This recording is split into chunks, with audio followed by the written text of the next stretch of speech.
Selamat pagi.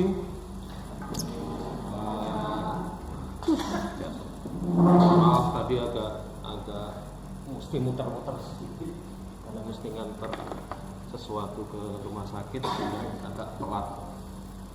Tapi akhirnya lebih cepat juga, 8.15 kita mulai. Saya mohon izin, saya merekam ini nggak ke wajah Thailand. Sebenarnya ada satu lagi kamera yang sebenarnya ke wajah Thailand. Karena kebiasaan saya selalu merekam apa yang saya lakukan di kelas, kemudian edit sederhana, saya upload di YouTube channel. Satu, bukan cari monetize dari YouTube, bukan seperti tujuannya bukan itu. Kalau dapat syukur, kalau enggak ya tidak. Karena memang jauh dari prank model Pak Im Wong dan segala macam. Pasti yang nonton juga sedikit, tapi lebih utamanya adalah untuk mendokumentasikan apa yang saya katakan, apa yang saya sampaikan ke mahasiswa. Jadi kalau di YouTube channel saya itu semuanya rata-rata tentang perkuliahan yang saya lakukan sejak pandemi. Sebenarnya itu munculnya idenya sejak pandemi, jadi ngerekamnya gampang. Kemudian saya lanjutkan ke masa sekarang, karena saya pikir dokumentasi itu cukup membantu saya dalam pengembangan materi ajar. Setiap tahun kalau kalian dengar dari kakak tingkat kalian, materi saya selalu berubah dan berkembang. Jadi basisnya adalah di materi tahun sebelumnya dan saya kembangkan lebih lanjut. Jadi, kenapa berubah terus? Satu, karena memang arsitektur itu ilmu yang dinamis, yang selalu berkembang. Kedua, saya bosan. Ya. Saya gampang bosan. Masuk.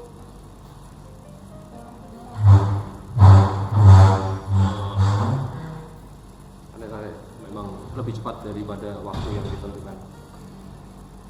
Yang terutama sih karena saya bosanan. Jadi kalau materinya dari tahun ke tahun itu aja, kayaknya capek juga. Ngapain ngulang-ngulang? Mending dikembangkan dari materi yang sudah ada. Itu gunanya ada dokumentasi.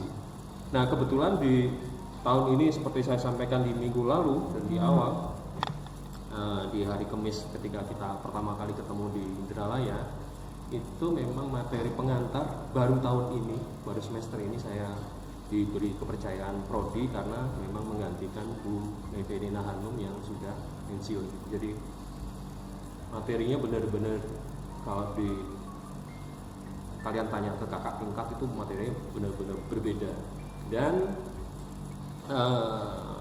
tugasnya juga modelnya sangat berbeda. Itu yang pengantar aja. Kemudian terima kasih kalian sudah mengumpulkan tugas yang buat saya cukup surprise, karena ada beberapa nama yang saya jarang mendalaminya atau saya jarang mendengar. Di tugas pertama, kelompok pertama, ada kelompok pertama, kelompok satu, Iksan dan segala macam. Sudah ada? Ya, oke. Ini ngomongnya siapa? Nama tokohnya? Orang Rusia. Sergei Shoban. Baru ketika berkas ini masuk, saya langsung belajar lagi, langsung cari di YouTube dan segala macam, ada yang menarik. Tapi sebelum itu saya kok tanya, bagaimana kalian menemukan si Sergei Shoban? Gimana ceritanya? Jadi kemarin itu awalnya kan yang kayak Bapak bilang dari arsitek yang bisa dibilang belum diperkenalkan. Nah, kalau menurut saya itu saya kasih teman-teman lain kan, gimana kalau arsitek itu jangan dari Amerika atau Eropa paling barat gitu kan. Jadi kan itu cari arsitek yang kira-kira dari negara yang bisa dibilang arsitek internasional itu dikit. Jadi kemarin mutusin cari arsitek yang berasal dari Rusia.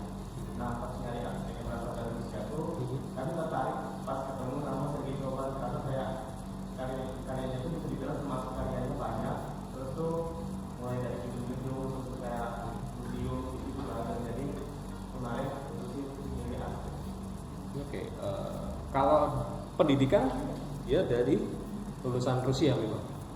Nah kalau pendidikan itu kemarin kami juga lumayan kesusahan karena orang itu udah nemu pendidikannya, tapi waktu cari lagi website yang awalnya tertentu hilang, jadi lumayan ini. Tapi kemarin sudah dapat, cuman belum ini pendidikan itu tidak dijelaskan secara detail. Kalau nggak salah itu dia lulusan memang Rusia, kemudian lanjut ke Jerman ya. Kemudian secara berkarya juga dia buka 2 kantor, satu di Rusia, satu di Jerman. Satu di Jerman. Dan dia ternyata cukup terkenal karena dia bikin pavilion Rusia di sebuah festival. Jadi sering ada festival arsitektur yang kemudian setiap negara itu mengirimkan pavilionnya. Indonesia juga udah sering beberapa kali, dan salah satunya si Sergei Soban ini. Dan yang semalam dan tadi pagi jam 5 itu ketika orang subuhan saya buka materi ini. Tapi menarik, dia bikin yayasan Soban dan bikin museum. Museumnya juga seru. Museum architectural drawing. Isinya ternyata karya-karyanya dia sebagai karya tetap ya. Kemudian ada kemudian pembaruan dan segala macam. Dan buat saya ini ya sekaligus model perkuliahannya kalian setor tugas dan segala macam, itu salah satu cara saya untuk juga belajar, karena kemampuan saya juga dibanding internet jauh banget ya. Dengan ini saya jadi belajar lagi si Soban ini seperti apa. Dan baru tadi pagi sebelum berangkat ke rumah sakit saya lihat YouTube-nya, asik banget ini museum itu. Setiap detailnya benar-benar menarik. Oke, ini kita akan berlanjut dari tugas-tugas itu kan kita akan bongkar pelan-pelan karya-karya yang bagaimana kaitannya dengan arsitektural Vitruvius ya, jadi firmitas, utilitas dan venustasnya seperti apa. Jadi kita akan berlanjut lagi. Oke, itu karya pertama dari kelompok pertama. Karya kedua si Ridwan Kamil. Ada kelompoknya? Oke. Kenapa Ridwan Kamil? Karena untuk mencari arsitek lokal, sekaligus Ridwan Kamil sebagai wali kota gubernur kan. Nah, jadi kami tertarik untuk melihat arsitekturnya lebih jauh sebelum dia menjadi gubernur. Oke. Pendidikannya di ITB, lanjut ke Amerika ya, di Berkeley. Masalah kalau nggak salah masalah urban sih sebenarnya dia ya. S2-nya itu urban, bukan arsitektur. Tapi nanti tolong dicek ya, karya-karya Ridwan Kamil ini kan tanda kutip ya, berhimpit dengan karya Urbane. Urbane kan kantor yang di-create Ridwan Kamil bersama beberapa rekannya dari ITB satu angkatan. Mereka bikin sebuah kantor biro konsultan arsitektur Urbane. Jadi tolong nanti dicek benar apakah ini prinsipalnya si Ridwan Kamil atau yang lainnya. Kadang agak tumpang tindih itu yang perlu hati-hati dari si Ridwan Kamil. Itu cukup seru sih. Enggak apa-apa, memang lebih cepat. Enggak masalah. Oke. Kenapa kayak tadi ya? Kenapa nanti kita bongkar pendidikannya, kenapa kita bongkar bironya dan segala macam? Kita akan coba lihat bagaimana pengaruh pendidikan arsitektur terhadap munculnya karya kayak Soban tadi yang di Rusia ya, pendidikan model Rusia seperti apa yang kemudian akan mempengaruhi karya Ridwan Kamil ITB-nya, bagaimana terus pengaruhnya ketika dia studi lanjut di Amerika seperti apa, itu akan sangat mewarnai karya-karyanya. Kita akan pelan-pelan bongkar di situ. Tapi nanti mungkin kalian tidak akan sampai ke situ, tapi yang bagian saya adalah saya coba mengupas pengaruh dari pendidikan yang mereka dapatkan terhadap sebuah karya. Itu efeknya apa? Pelan-pelan. Di akhir kuliah ini juga ada sedikit penjelasan kaitannya dengan pendidikan, kaitannya dengan zamannya. Itu kenapa setiap karya diusahakan lengkap dengan tahun kapan pembuatannya. Kayak museum tadi, museum architectural drawing tadi cukup rumit mencarinya. Itu datanya banyak, tapi kadang tumpang tindih dan tidak jelas. Kalau yang architectural museum itu direncanakan 2009-2011, konstruksi 2012-2013 kan. Museum tsunami juga kapan? Tsunami-nya terjadi 2004, tapi proses pembangunannya, selesainya dan segala macam itu yang perlu nanti didetailkan. Kenapa? Nanti kita akan bongkar selanjutnya. Oke. Kelompok ketiga, Frederick Silaban. Ini nanti penutupnya. Frederick Silaban siapa? Saya memilih kelompok Frederick Silaban sendiri itu saya dan teman-teman itu mencari referensi di Google. Setelah mencari referensi di Google, ketemu dua tokoh arsitektur. Yang pertama itu ada Frederick Silaban dan Willy Johnson. Setelah kita amati dari isi tokoh-tokoh tersebut, yang lebih menarik untuk kita identifikasi dari biodata diri, karya-karyanya dan pendidikannya Frederick Silaban. Oke, tadi disampaikan pendidikannya menarik. Pendidikannya gimana modelnya? Ayo. Jadi gini. Saya tidak menguji, tapi saya ingin tahu sejauh mana kalian kenal dengan tokoh yang kalian ambil. Ya, silakan. Kalau mau ditambahkan. Dia sama dari SPM. Terus?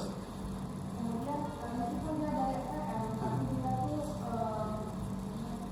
bisa membangun sebuah karya yang waktu itu menurut sayembara Masjid Istiqlal.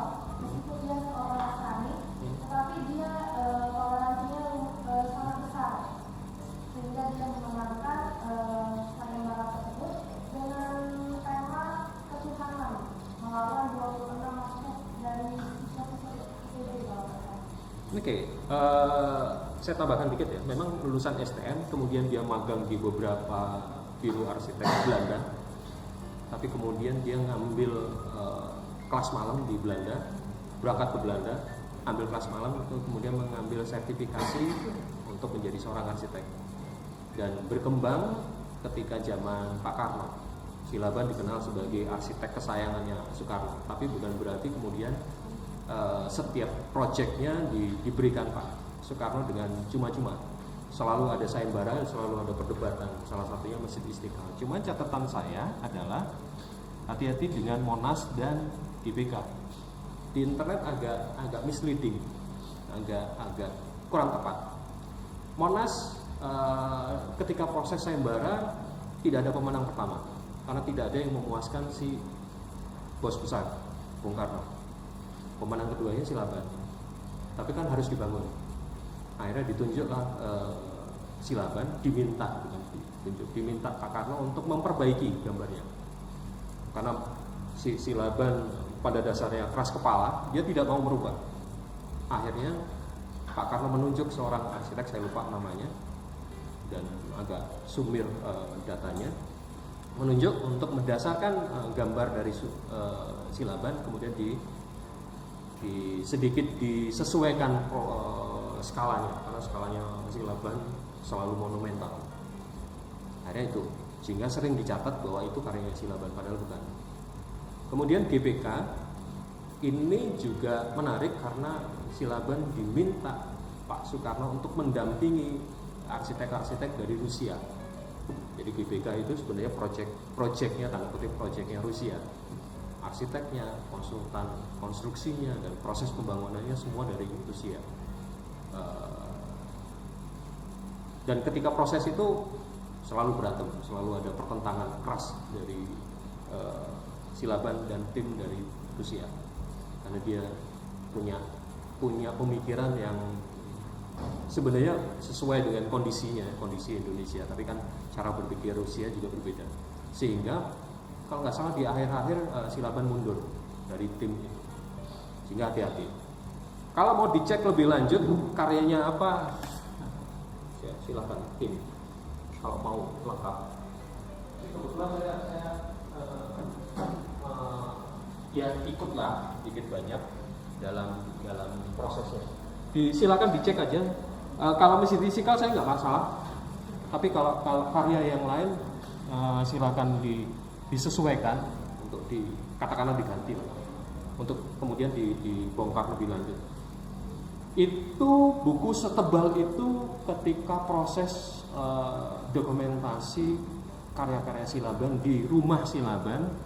Jadi ini rumahnya Silaban yang kemudian pernah didokumentasikan, nanti saya share ke WA Group.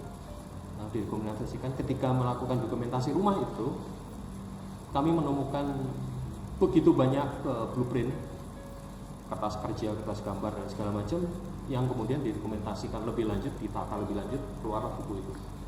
Jadi kuning-kuning itu ada beberapa catatan-catatan yang saya gunakan untuk membuat sebuah tulisan.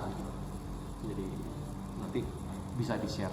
Ini rumah Silaban. Rumah Silaban ini juga menarik karena Pak Soekarno suatu saat meminta izin atau ngomong ke Silaban, saya ingin mampir ke rumahmu, tapi Silaban mengatakan tunggu dulu, rumah saya tidak layak untuk menerima seorang presiden. Jadi kemudian diproses dibangun rumah ini dan akhirnya sempat juga akhirnya Pak Soekarno datang ke rumah ini. Jadi silahkan dicatat aja atau lewat nanti e-book ini saya share ini event-event yang terlibat yang dilakukan Silaban ketika masa hidupnya dan segala macam, lengkap dengan karyanya. Nah ini di ruang tamunya Pak Soekarno datang ke rumah Silaban. Itu tidak dipinjam ya, silakan dibaca di sini. Saya agak apa ya, hati-hati dengan beberapa koleksi saya, dan saya memang agak strict. Kalau memang mau baca silakan mampir ke rumah, atau kalau enggak saya bawa, silakan baca pada saat saya ada. Karena sering terjadi dan beberapa kali terjadi pinjam buku dan itu hilang. Tidak. Ya, hilang itu macam-macam, orangnya yang menghilang atau bukunya yang menghilang. Kesalahan saya juga sih. Kalau orang yang hobi buku itu adalah kebodohan terbesar ketika meminjamkan buku, karena pasti buku itu tidak akan kembali.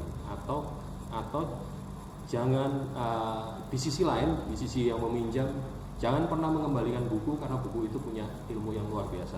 Kalau orangnya tidak menagih, sudah itu hak milik, kejahatan terbesar. Oke, itu Silaban ya untuk catatan. Silakan dibongkar. Kalau nggak salah buku itu sekarang harganya sudah ngedrop banget. Waktu pertama kali muncul 1 juta kurang sedikit, sekarang sekitar 500.000 atau 400, saya lupa. Jadi catatannya cukup panjang dan saya tidak begitu hafal karyanya karena segitu banyaknya. Tapi sedikit banyak informasi tentang Silaban, ya oke lah saya ketahui. Oke, kita berlanjut ke kelompok keempat, si Menir Kolhas ini. Ya, kelompoknya siapa? Ya, kenapa Kolhas? Kami memilih Kolhas Pak itu karena sebuah bangunan yang dia buat itu ikonik, dan salah satunya itu kata National Library yang menjadi ikon saat Piala Dunia 2022. Juga kami ada sempat membaca si Kolhas ini dijuluki sebagai arsitektur modern baru. Jadi kami tertarik untuk mengambil tren Kolhas sebagai bahasa kami. Oke. Kolhas pernah datang ke Indonesia beberapa kali karena dia orang Belanda. orang Belanda punya keterikatan yang cukup besar dengan Indonesia. Kalau nggak salah juga ada kakeknya apa itu pernah tinggal di Indonesia. Saya lupa pastinya, tapi pokoknya dia yang sependek pengetahuan saya ada 2 kali dia datang ke Indonesia dan pernah juga menyampaikan kuliah tamu di depan arsitek-arsitek profesional Indonesia. Di YouTube ada kuliahnya sekitar 1,5 jam, lumayan, membahas karya-karyanya. Kan ketika itu juga membahas ini sisi tower di headquarters di Tiongkok ini, yang cukup fenomenal. Bentuknya seperti ini, gimana strukturnya, gitu. Itu kan bentuknya lumayan, hangingnya cukup lumayan. Kalau kalian mengajukan bentuk seperti ini di studio, mungkin dipertaruhkan agak panjang urusan strukturnya, bisa terbangun apa enggak gitu kan. Di tugas kedua nanti kan kita akan bicara kekokohan. Kalian ini skemanya banyak, skemanya tentang struktur ini banyak sekali. Jadi ada kemudian nanti ada sedikit penjelasan tambahan dari Kolhas ini yang saya menambahkan. Oke, pendidikannya di mana Kolhas? Pendidikannya itu menempuh pendidikan arsitektur di Association Architectural di London dan juga Universitas Cornell Universitas New York. Oke, London sama New York ya. Justru bukan jebolan Belanda. Kemudian kuliah tamu di beberapa tempat ya, tokoh besar itu biasa. Sorry, yang tadi Shoban itu fakultas seni ya, fakultas seni kalau nggak salah. Dia di Petersburg di Rusia itu fakultas seni. Kemudian tadi Ridwan Kamil ITB, oke. Silaban tadi STM, kemudian lanjut, oke. Saya memetakan karena di luar itu selalu ada dua kubu besar. Kalau nggak teknik, satunya seni. Itu akan mempengaruhi itu tadi yang saya sampaikan bahwa pengaruh pendidikan akan mempengaruhi sebagian besar karyanya. Oke, kita lanjut. Tokoh kelima, tokoh terakhir. Ini juga pernah dengar tapi saya tidak mendalami lebih lanjut. Minoru Yamasaki. Silakan kelompoknya. Kenapa? Kenapa noleh-noleh? Cari dukungan.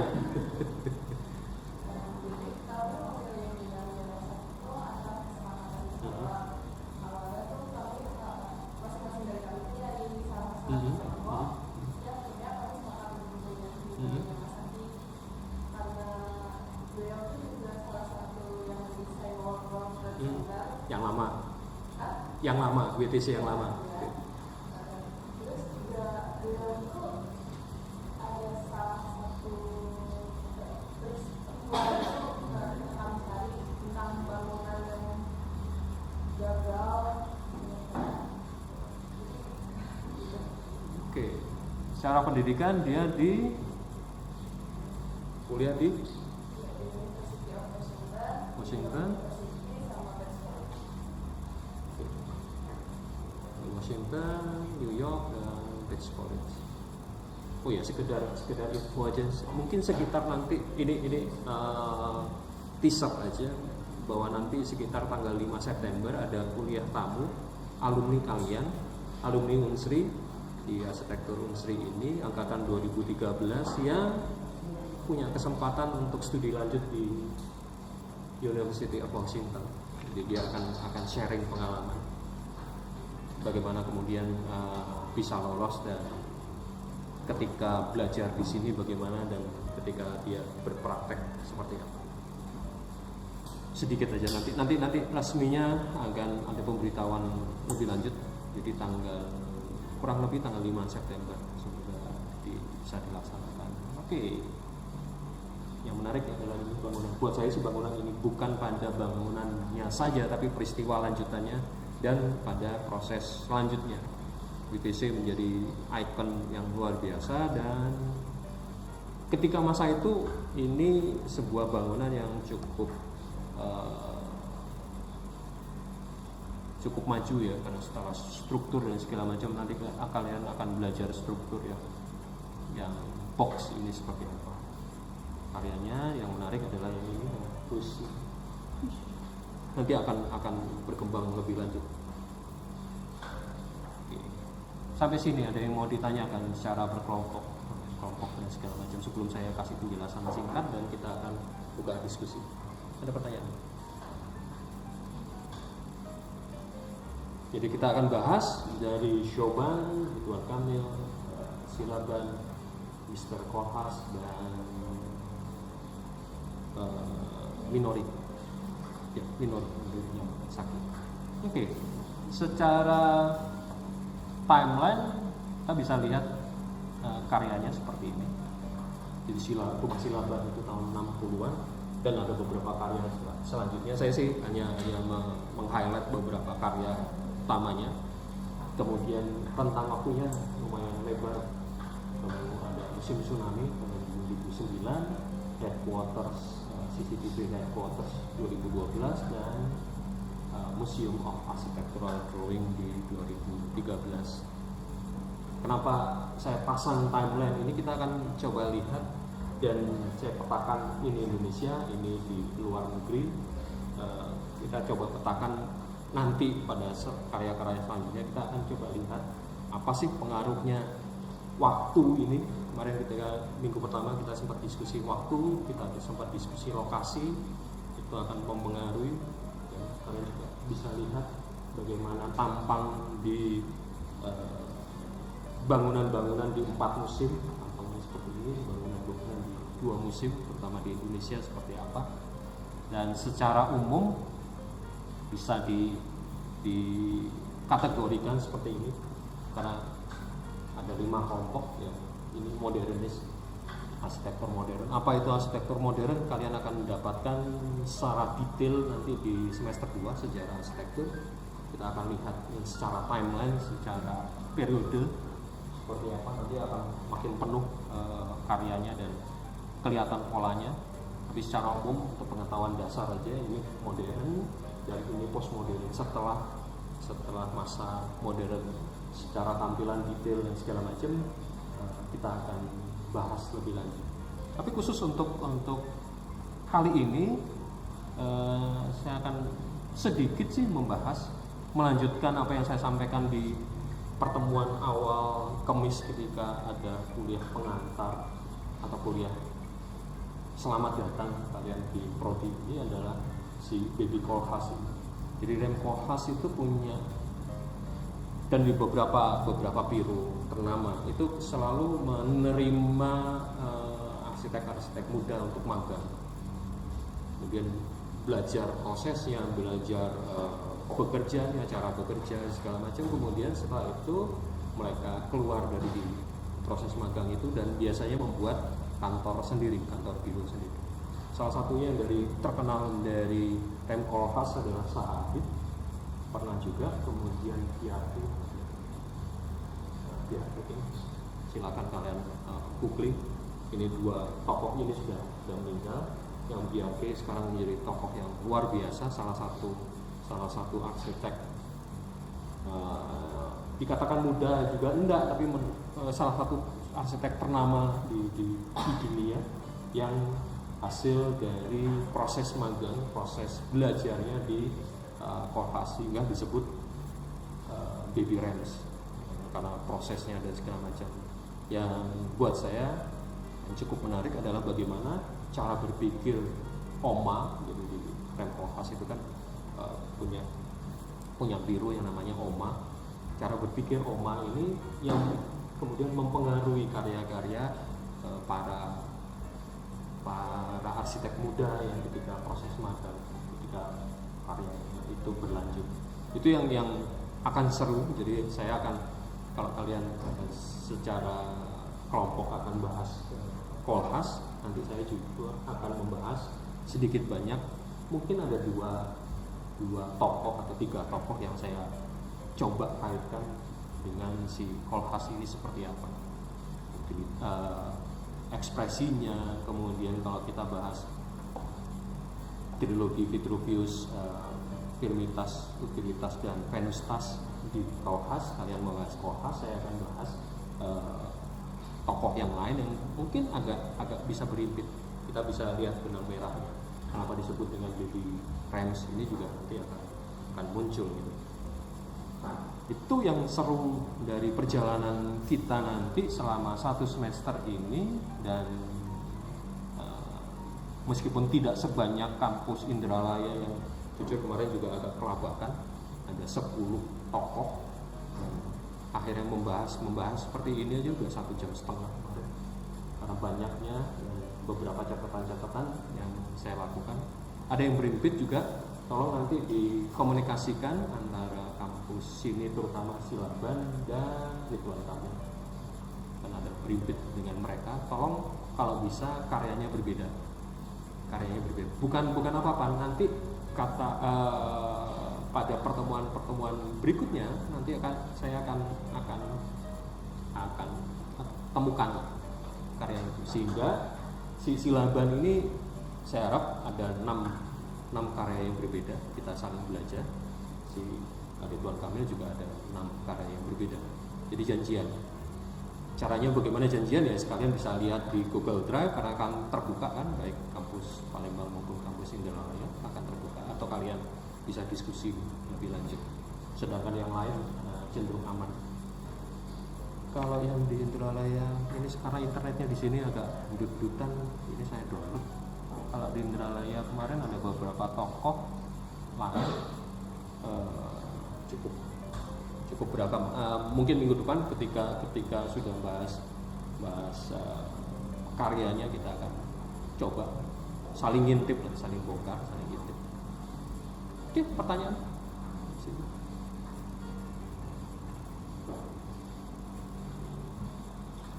Bingung? Puyeng? Ada pertanyaan lanjutan terkait dengan tugas selanjutnya, tugas 2, kalian mulai dari karya tokoh ini melihat firmitasnya apa, kemudian utilitasnya apa, utilitas dalam pemahaman functionnya apa, firmitas itu kekokohan, form kekokohan, kemudian Venustas keindahan. Dalam konteks ya awal dulu, apa itu kekokohan dan segala macam, silakan kayak tadi yang si tower ini skemanya ada, strukturnya kan. Struktur yang terlihat ini di bawahnya luar biasa kan. Ada, jadi dia gantung sini, ini ada beban yang dia nggak bisa ambruk gitu loh. Kalau hanya sekedar ini ya masih ambruk. Jadi bagaimana kemudian di struktur bawahnya itu skemanya ada semua di internet. Kemudian yang ini jelas banget cube-nya seperti apa. Yang ini yang saya belum dapat, tapi detailnya luar biasa. Jadi mungkin nanti ketika membahasnya 2 bangunan ini akan banyak bahas tentang strukturnya, ke firmitasnya. Nggak apa-apa, silakan dibahas itu. Tapi yang ini mungkin akan banyak sekali tentang detail arsitektural, kaitannya dengan Venustasnya, kaitannya dengan keindahannya. Secara fungsi bisa diidentifikasi, sehingga nanti kita akan lihat yang disebut keindahan dari bangunan World Trade Center ini apa. Apakah indahnya itu sama dengan yang punyanya Chopin itu?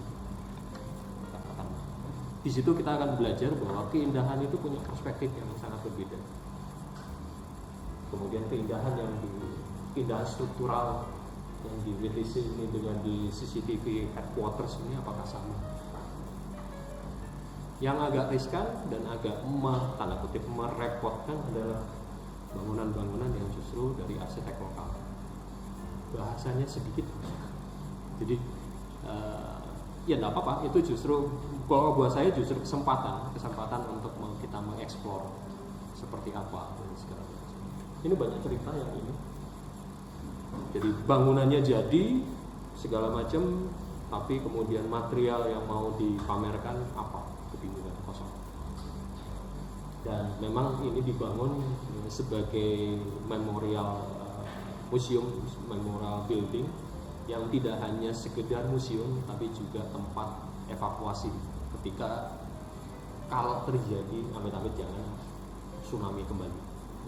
Memang direncanakan kalau lihat sirkulasinya dan segala macam memang diarahkan untuk tempat titik kumpul evakuasi kalau ada bencana lanjutan.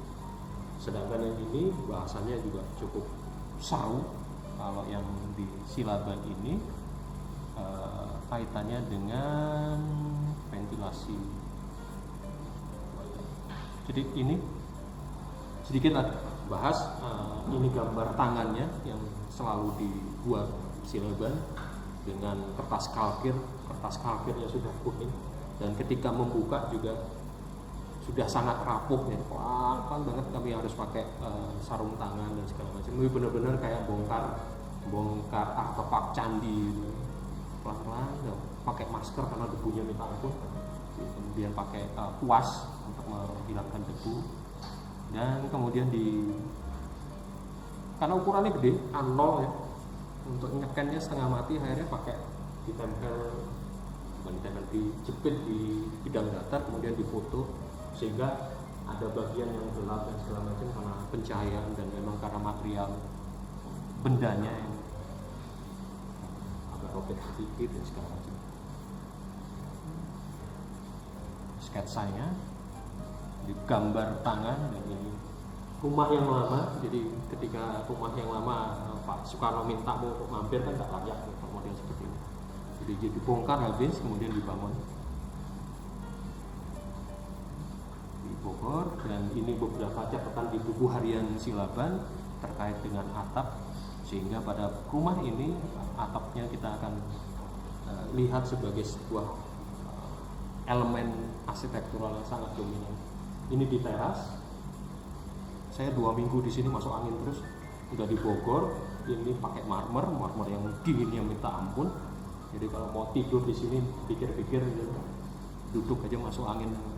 Jadi ya orang Palembang mesti ke Bogor udah bermasalah. Kemudian ini rumah yang sangat sejuk, nggak pakai AC tapi dinginnya kalau nggak salah diukur itu sekitar 25 atau 26 derajat Celcius setiap harinya di dalam rumah. Kemudian ini teras. Sering tidur di sini, kemudian malamnya mesti minum tolak angin karena masuk angin.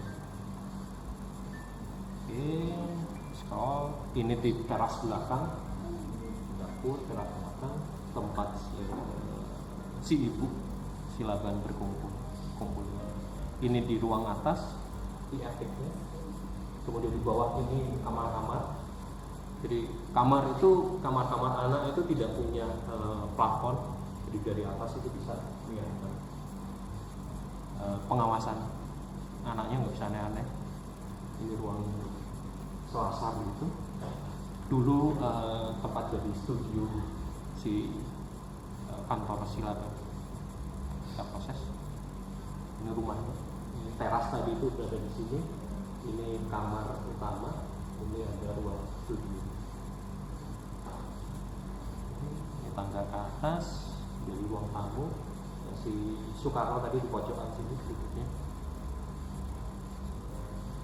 Oke. Gelapnya kayak gini ruang tamu.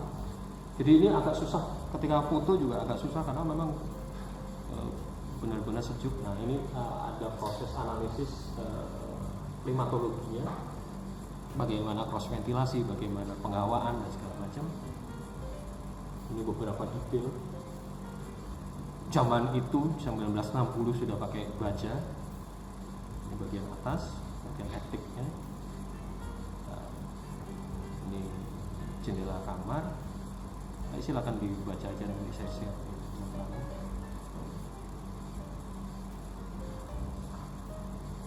Ini tangga di belakang dari dapur ke arah atas. Ini beberapa detail. Lagi. Jadi gambarnya cukup cukup banyak. Ini di ruang belakang, jadi yang sebelah sini food, ini garasi. Kemudian ini penjelasan tentang workshop, bagaimana si Laban itu sempat keliling dunia untuk belajar arsitektur.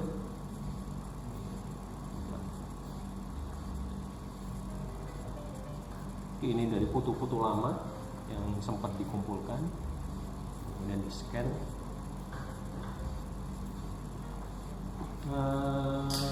Ini tempat perpustakaannya, ini meja kerjanya. Di belakang lemari penyekat ini ada meja gambar di Silaban yang kalian pasang tadi sebagai foto. Silaban. Ini penjelasan Dena. Ini maket yang coba dibuat untuk melihat bagaimana bangunan ini untuk modeling dan segala macam. Kemudian maket ini bisa dipisah, dibuka, lihat potongannya. Para peserta workshop, ada manusia satu jelek ini. Ada kalau nggak salah ada tiga dari Unsri yang ikut proses ini. Oke. Ada pertanyaan lanjutan?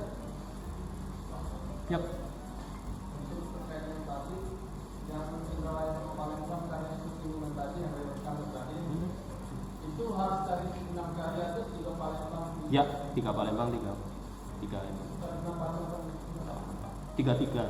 Jadi kita punya 6. Diusahakan beda karena kita punya variasi dan saling melengkapi. Makanya janjian ya, dicari lagi 3 lagi karena yang Silaban sama persis, yang Ridwan Kamil ada beberapa selisih. Rumah botol kalian tidak ambil, tapi Pak Ridwan Kamil tadi di Museum Tsunami ya, Indralaya ambil juga, Museum Masjid Al-Jabar Museum Al-Syaf ini Indralaya ambil. Kalau nggak salah Indralaya itu gantinya rumah botol, rumahnya si Ridwan Kamil. Ya nanti di cross check lagi. Saya nggak detailnya saya nggak. Kayaknya 2 sih. Ya janjian dengan Indralaya seperti apa. Tuh, ada lagi pertanyaan? Yap. Terkait dengan tugas kedua yang jika itu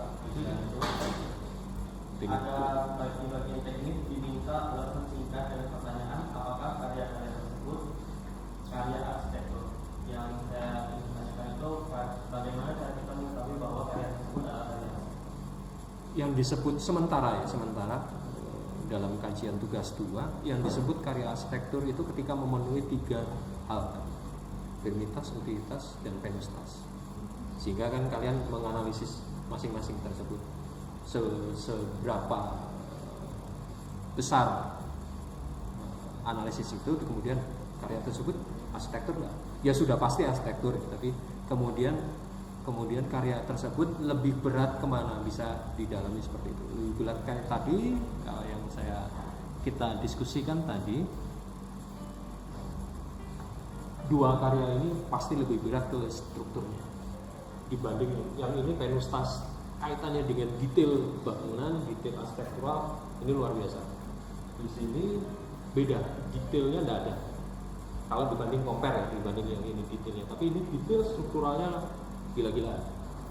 Di sini kayaknya box biasa, tapi kalau mau di search lebih lanjut dan didalami lebih lanjut,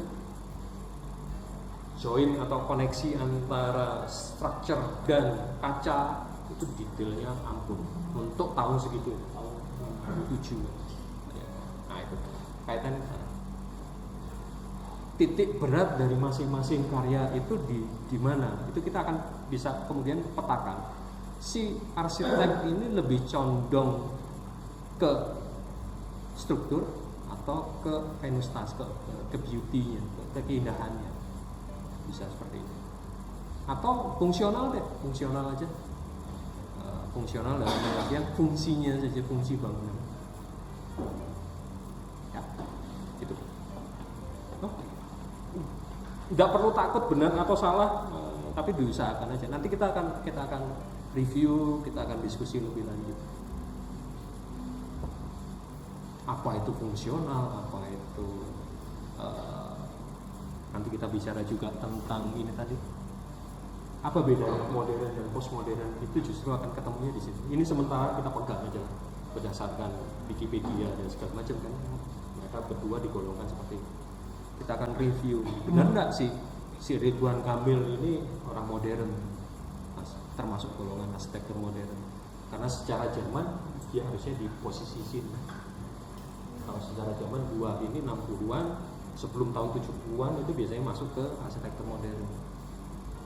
Si manusia ini kan nggak di sini kan secara umur. Ini sudah nggak ada semua, masih hidup. Asalnya seperti itu. Kita akan lihat kenapa sih si Ridwan Kamil itu masuk ke modern, katanya si Wikipedia. Apa dasarnya? Ya, begitu. Pelan-pelan kita. Makanya kemarin di pertemuan pertama kita akan sementara 3 elemen dulu yang kita pelajari. Firmitas, utilitas dan venustas. Itu yang masuk arsitektur.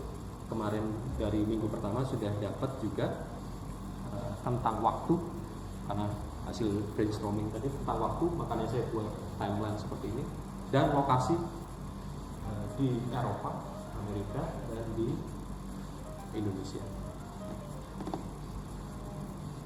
Yap. Untuk perbedaan modernisme dan postmodernisme, realistisnya itu gimana ya Pak? Iya, itu nanti sementara kita sepakati dulu ini deh. Percaya dulu deh, sambil kita nanti review pelan-pelan. Karena materi modern dan postmodern sebenarnya adalah materi di sejarah arsitektur, secara timeline. Nanti secara fisik kita pelan-pelan. Saya kalau jawab sekarang, saya bisa jawab sekarang dari model lihat ini. Tapi nanti kemudian kita loncat, kalian akan pemahamannya loncat. Kenapa sih ada itu? Kita sepakati dulu arsitektur itu apa berdasarkan Vitruvius. Siapa itu Vitruvius? Nanti mungkin minggu depan saya akan jelaskan. Benar nggak trilogi Firmitas, Utilitas, dan Venustas itu diungkap Vitruvius? Kayaknya enggak deh.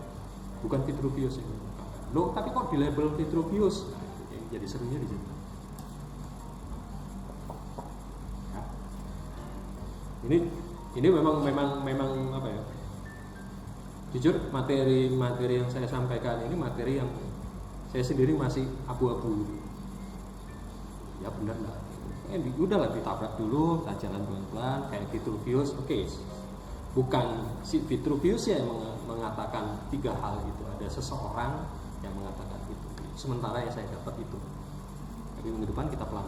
Siapa sih Vitruvius ini? Yang saya sampaikan di Kamis yang lalu, ketika awal pertama, Vitruvius adalah seorang tentara zaman Romawi yang ditugaskan Kaisar Roma untuk mendata seluruh kuil yang ada di Yunani. Jadi dia tukang catat aja, cuma data aja. Kemudian muncullah yang disebut dengan 10 Book of Architecture. Benar-benar 10 buku. Kemudian saya ada e-booknya, kalau mau silakan. Puyeng dah. Benar-benar 10 buku dan catatan. Kalau mau e-book yang versi bahasa Latin atau versi bahasa Inggris juga ada. Kemudian kok bisa jadi Firmitas? Itu kita akan bahas. Kenapa? Ada apa? Bahasannya ke sana. Lalu kenapa itu digunakan secara global sedunia sebagai kerangka berpikir bahwa itulah arsitektur? Minimal ada 3 hal itu. Ya, pelan-pelan. Saya gelontorkan semua juga saya takutnya saya salah informasi. Jadi sama-sama jalan, sama-sama belajar. Kayak hari ini juga saya berterima kasih karena saya harus belajar si Chopin ini dan si orang Jepang yang kesasar ke Amerika. kemarin di kampus Indralaya juga ada satu tokoh yang orang Tiongkok yang kesasar di Amerika, Imin yang kemudian mengobrak-ngabrik Prancis dengan livery-nya. Kalau yang ini enak udah buku itu. Ridwan Kamil oke lah kita tahu, dan kalau sedikit kita tahu. Jadi tapi yang concern saya yang saya harus pelajari adalah dua tokoh ini secara mendalam. Jujur baru kenal yang ini, Shoban ini baru kemarin itu ketika lihat, ya Shoban siapa ya? Nggak apa-apa, jadi seru gitu loh. Karena jujur saya selalu penasaran dengan beberapa tokoh, benar sepakat dengan kelompok tokoh di luar Amerika dan Eropa. Itu buat saya agak seru dan cenderung gelap. Amerika mana? Amerika Utara banyak banget. Ketika Amerika Selatan, Brasil, Meksiko dan segala macam siapa? Padahal banyak banget tokohnya, luar biasa semua. Dan seru-seru karyanya. Karena kembali lagi, pendidikannya bukan pendidikan yang kita ketahui, MIT, Harvard dan segala macam. Ini kan di Shoban ini di Rusia, Petersburg, dan masuknya di art. Dia pendidikannya art, fakultas seni, bukan fakultas teknik. Apa bedanya? Apa pengaruhnya dengan Jerman Timur, Jerman Barat? Saya kaget di Shoban itu kok buka di Berlin, jadi kantor di Berlin kan. Yang kedua, Berlin, kenapa orang Rusia ada di Berlin? Ini di luar arsitektur ya. Apa kaitannya Rusia dengan Berlin? Ada kaitannya dengan efek perang dunia pertama. Kedua, Berlin dibagi menjadi dua, Berlin Jerman Barat dan Jerman Timur. Apa pengaruh? Kemudian bagaimana proses pendidikannya? Proses pendidikan arsitekturalnya di Rusia? Kebetulan ada saya punya kelompok dengan teman-teman sih, kelompok diskusi tentang arsitektur. Selalu penasaran dengan arsitektur di Rusia dan di Tiongkok. Ini bagaimana proses berpikirnya, pengaruhnya. Terima kasih udah diceburin untuk belajar Shoban dan si Jepang dan Amerika itu punya kedekatan yang luar biasa, efek dari Perang Dunia Kedua. Sampai baseball di Jepang itu kan pengaruh Amerika ya. Beberapa pemain baseball di Jepang main di Amerika, pemain Amerika main di Jepang. Sampai segitunya. Efeknya juga sampai ke pengaruh arsitekturalnya juga cukup kuat gitu. Sehingga kok orang Jepang bisa bangun di sini di jantung perekonomian Amerika, perekonomian dunia, dan ini menjadi ikon kan. Jadi bangunan ini tidak hanya sekedar bangunan box tinggi saja, tapi buat saya adalah ikon atau menunjukkan eksistensi Jepang di percaturan ekonomi dunia ketika masa itu. Tahun 60 itu kan masa kebangkitan awal, kebangkitannya si Jepang, efek di bom atom di Nagasaki dan Hiroshima, mumpung masih bulan Agustus. Oke, gitu. Jadi kalau mau dibicarakan akan melebar kemana-mana, dan saya coba membatasi diri. Kalau udah mau ngoceh agak overload, ngaco, hati-hati banget. Tanya, silakan. Cukup? Ya, nggak apa-apa. Lanjut aja. Yang tadi Bapak bilang beliau itu anak seni, Pak. Nah, kalau misalnya anak seni dia kan pasti lebih condong kepada sastra ya, jadi apa yang membuat dia menjadi arsitek yang hebat, Pak? Kalau boleh tahu. Ya, itu kita sama-sama belajar, karena jujur baru semalam saya bongkar itu. Kita sama-sama belajar. Apa efeknya pendidikan arsitektur yang cenderung ke art dan cenderung ke teknik. Jadi di dunia itu arsitektur terbagi menjadi dua, masuk di golongan teknik atau masuk di golongan seni. Di Jepang itu ada dua arsitektur, pendidikan arsitektur, satu yang memang fokus ke teknik, satu yang memang fokus ke art. Dan secara sejarah juga di Prancis itu ada politeknik, jadi arsitektur masuk di situ, tapi di tokoh yang di Itali itu masuk di seni efek dari Renaissance dan segala macam. Itu akan beda banget.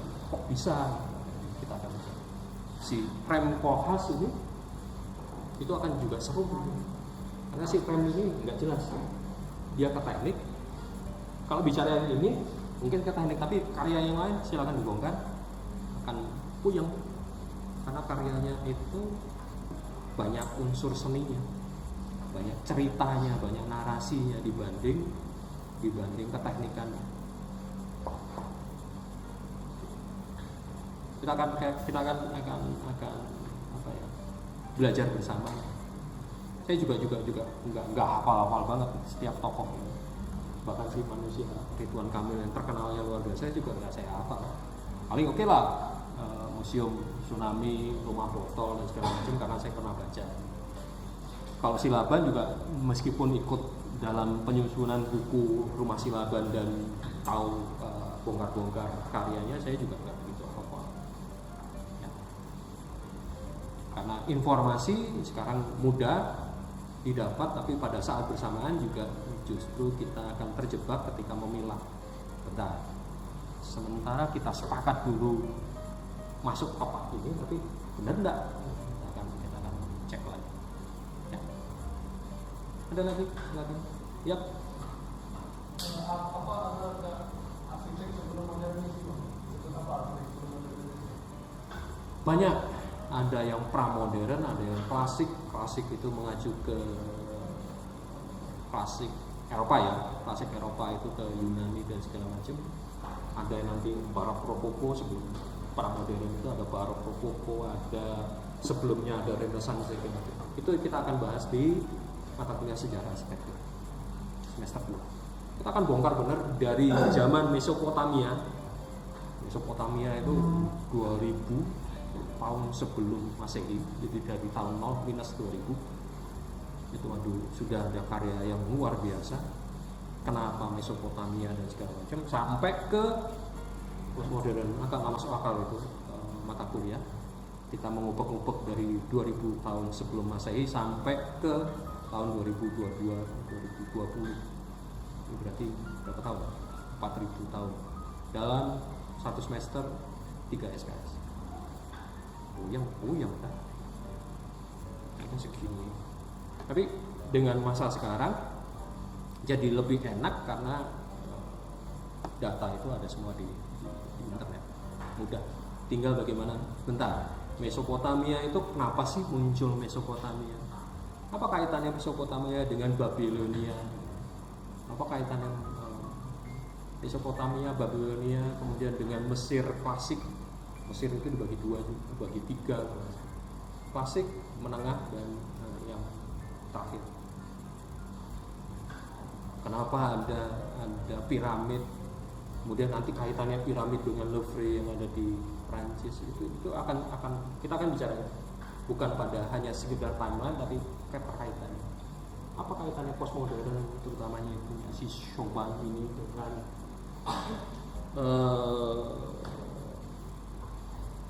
gua yang kemudian dilukis dan segala macam. Ini akan muncul pelan-pelan. Ya. Namanya pengantar itu tidak digelontor semua habis. Nanti kalau digelontor semua habis, kalian langsung tugas akhir. Bisa, tapi ya kalian overload. Saya juga teler gitu. Saya juga pernah. Katakanlah satu tokoh ya Silaban udah segitu berapa halaman itu? 900 berapa? Satu tokoh satu periode ini tidak mencakup semua. Kebetulan yang ada di datanya di rumah saya. Ya. Silakan yang lain. Kita brainstorming aja. Jadi itu yang akan kita hadapi. Terima kasih sudah menyampaikan tokoh-tokoh yang luar biasa ini sehingga memaksa saya untuk belajar. Itu sangat bersyukur. Kalau hanya sekedar tokoh-tokoh yang saya kenal, ya saya akan mendalami tokoh-tokoh yang sudah ada, tapi kemudian justru dari si Ridwan Kamil saya akan lebih lanjut bagaimana si Ridwan Kamil perannya di Masjid Al Jabar itu kan dibangun ketika dia sudah jadi gubernur ya, ketika dia jadi gubernur dengan museum tsunami yang ketika dia masih berpraktek profesional di Urbani, beda banget ekspresi bangunannya dan segala macam, itu akan beda banget. Kemudian dengan masjid Al-Hasan iya, yang di Kota Baru Pariangan, Al-Hasan, itu akan beda banget. Ini gimana sih? Apa maksudnya titik-titik ini? Dia berkolaborasi dengan siapa? Akan seru banget. Jadi nggak sembarang. Dan kemudian ini kaitannya dengan masjid ini apa? Jelas banget. Akan terlihat. Yang disebut ornamen di masjid itu di kampus Indralaya memunculkan Ahmad Suman, No Suman, itu gurunya si Ridwan Kamil ketika di ITB, itu juga ahli atau dikenal dengan arsitek masjid, pengaruhnya luar biasa. Ini kan tanpa kubah ya, nanti kaitannya dengan masjid yang ada di ITB, karyanya Pak Ahmad Usman. Agak seru, kok bisa muncul masjid tanpa kubah, dan bagaimana argumen si Ridwan Kamil rame juga, cukup rame dalam pengertian diskursus sebuah masjid tanpa kubah itu bagaimana. Masjid Saman di ITB itu juga tanpa kubah. Oke, pertanyaan cukup? Mau dilanjut diskusinya?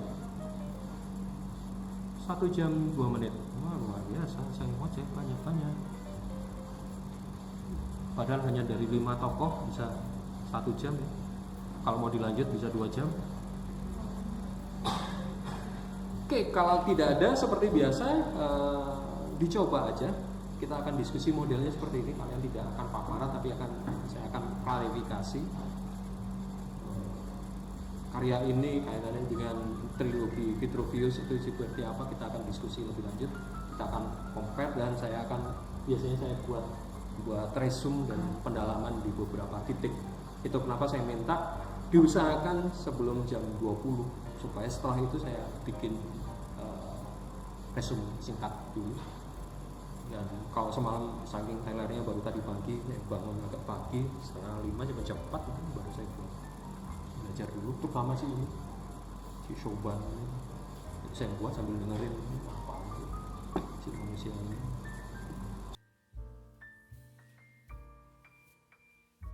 Seru. Terima kasih.